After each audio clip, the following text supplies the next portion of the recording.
2025년 노벨문학상 수상작. 작가 이름도 어렵고 표지도 어둡고 분위기도 음울하죠. 그런데 이 낯선 책이 지금 세계 베스트셀러 1위를 찍고 있습니다.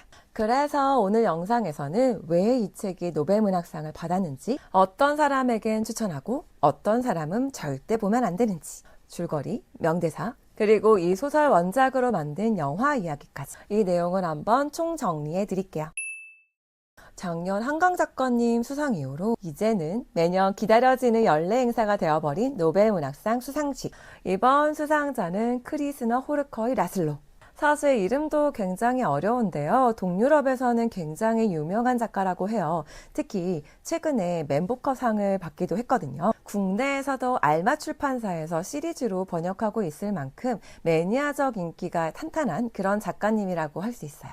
이번에 스웨덴 한림원에서는 종말론적 공포 속에서도 예술의 힘을 재확인하는 그의 강렬하고 선구적인 작품 세계를 인정한다 라며 그를 이번 노벨상 수상자로 발표했습니다. 특히 유명한 평론가 수전 손택은 고골과 멜빌에 비견되는 헝가리 묵시록 문학 최고 거장으로 이 글을 인정한 적이 있고요. 그래서 이런 이야기를 듣고 기대감으로 만나본 이번 책은 대표작이자 데뷔작으로 알려진 사탄 탱고. 1985년에 쓴 초기작인데요. 지금 서점 베스트셀러 1위를 달성하고 있는 그런 책입니다. 한번 줄거리를 간략하게 소개해드릴게요. 소설 배경은 1980년대 헝가리예요. 공산주의가 무너져가면서 헝가리는 혼란에 빠지게 됩니다. 폐허가 된 작은 집단 농장에는 가난과 체념 속에 살아가는 몇몇 사람들만 남게 돼요.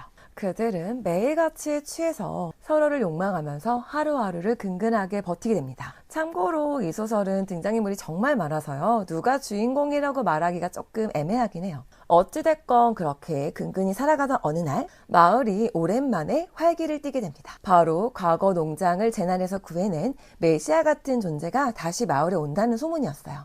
사람들은 그 소식을 듣고 막 열광하면서 술집에서 술을 마시고 이제 서로 탱고를 춥니다. 하지만 그 환희의 밤이 끝나기도 전에 마을에 비극이 닥쳐오게 되고 진실은 드러나게 됩니다. 돌아온 그는 과연 메시아, 즉 구원자였을까요? 그리고 마을 사람들의 운명은 어떻게 될까요?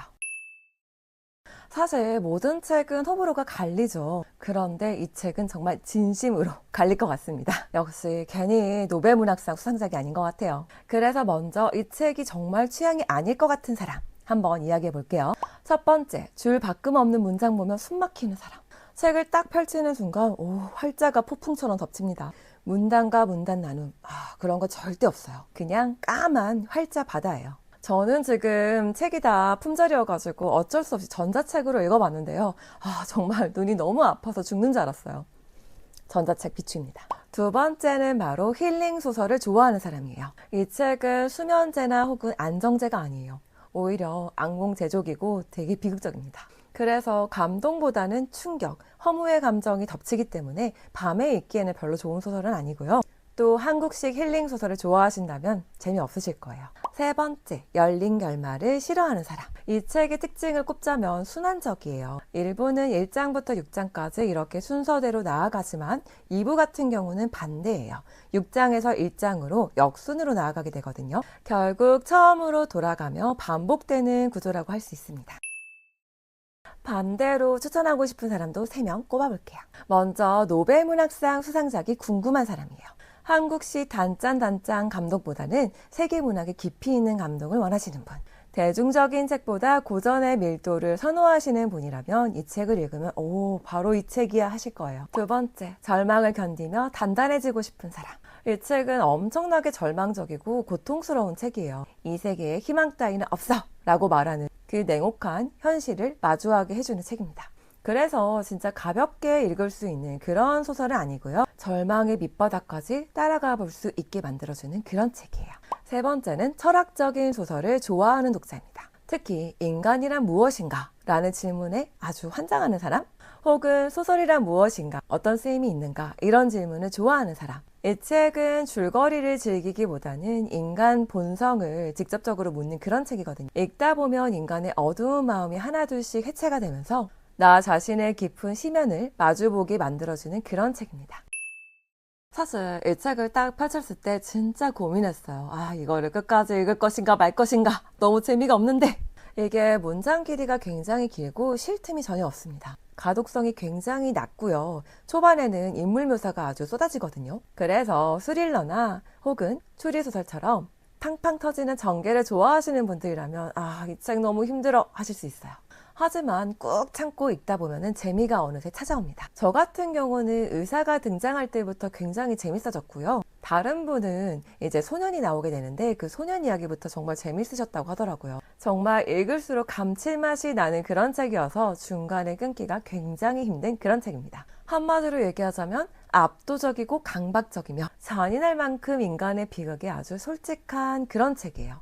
정말 비슷한 작품을 찾아보기가 힘든 그런 책이거든요. 특히 소설이란 내가 살아보지 못한 어떤 삶을 살게 해주는 것 이라고 생각하는 사람이라면 이 책을 반드시 읽어보셔야 될 거예요. 정말 후회하지 않을 거거든요. 이런 깊이 있는 예술적인 절망이라니 보통 이 작가를 이야기할 때 카프카적인 절망을 잘 표현하는 작가라고 말하는데요. 제가 볼 때는 오히려 도스토옙스키랑 더 닮아 보이더라고요. 왜냐면 이게 개인적인 그런 절망이 아니라 집단적인 절망감을 굉장히 잘 표현하고 있고 또 중간중간에 종교 이야기도 조금씩 나와요. 그런 점에서 뭔가 도스토옙스키적 그런 느낌이 느껴졌어요. 어찌됐건 카프카건 도스토옙스키건 읽어볼 만한 작품임은 확실합니다. 이 작품은 1994년 영화로도 만들어졌습니다. 감독은 헝가리의 벨라 타르. 상영 시간은 무려 7시간 19분. 제가 웬만하면 한번 영화를 봐볼까 했는데 7시간은 도저히 못 보겠더라고요. 유튜브에 보면 간략한 그런 영상이 소개되어 있기는 해요. 영화는 책의 구조를 그대로 따라간다고 합니다. 책하고 똑같이 12부 구성으로 6부는 앞으로, 6부는 뒤로.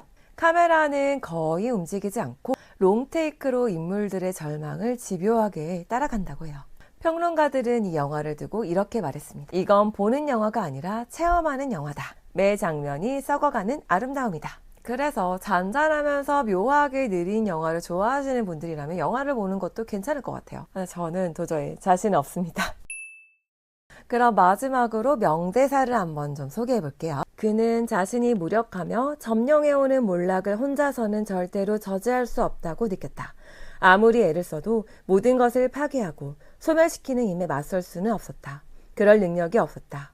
그는 인간의 삶에 대한 위협적인 공격에 헛된 저항밖에는 아무것도 할 수가 없었다. 이런 식으로 굉장히 무력하면서도 절망적인 감정을 잘 표현하고 있거든요.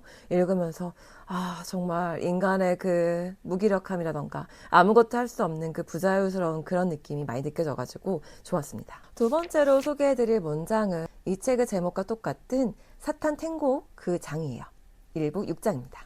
그것은 나날의 삶 속에서 반복되며 우리를 안심시키는 명백함이라는 것이 실은 도살자의 칼에서 번쩍이는 섬광의 다름 아닌데도 우리는 우리가 어떤 의심도 품지 않고 따라서 이해할 수도 없는 저 두려운 작별에 대해서 아무것도 알지 못한다는 것이었다.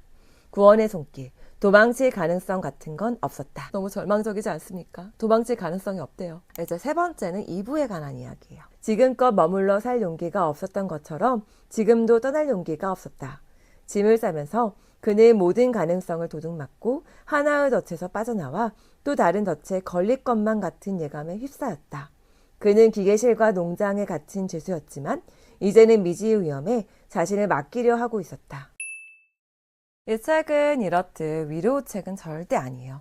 인간의 절망과 고통을 적나라하게 보여주고 왜 인간은 여전히 살아가야 하는지 그 질문을 묻는 그런 책이에요. 특히 저는 읽을 때 재작년 수상자인 욘포세가 많이 생각이 났는데요. 문장 길이가 워낙 길다 보니까 그런 생각이 절로 들었던 것 같아요. 하지만 제가 느끼기에는 욘포세보다 훨씬 재밌습니다. 근데 읽기 힘든 건 똑같아요. 그래서 이번 가을 절망의 끝을 한번 경험해보고 싶으시다면 이 책을 한번 꼭 읽어보세요.